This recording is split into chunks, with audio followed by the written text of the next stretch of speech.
৪ দিন আগে আমি এই ল্যাপটপটা অর্ডার করি। আজ আমি হাতে পেলাম। অর্ডার করার পর একবারও আমি ওদেরকে কল করিনি।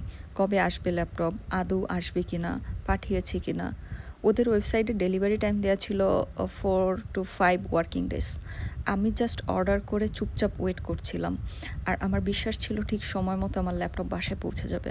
কোনো সন্দেহ ছিল না যে আদৌ পাবো কিনা। অথচ আমি প্রোডাক্ট হাতে না পেয়েই পেমেন্ট করে ফেলেছি। আমরা কিছু ভালো রেটিং দেখে কোম্পানিগুলোর উপর চোখ বুজে ভরসা করতে পারি। তাহলে এই পৃথিবী যিনি সৃষ্টি করেছেন, যার দয়ায় আমি নিঃশ্বাস নিতে পারছি, তাকে কেন বিশ্বাস করতে পারি না? কেন তার কাছে কিছু একটা চাওয়ার পর আমরা দ্বিধায় থাকি? আদৌ তিনি দিবেন তো? আমি এই জিনিস পাবো তো? আমার পাওয়ার যোগ্যতা আছে তো? আল্লাহর কাছে চাইতে হবে অবুঝ শিশুর মতো। বিশ্বাস করতে হবে অবশ্যই আপনি যা চাইছেন আল্লাহ ঠিক সময় মতো দিবেন। জাস্ট অর্ডার করেন আর পেমেন্ট হিসেবে প্রতিদিন গ্র্যাটিটিউড করতে থাকেন।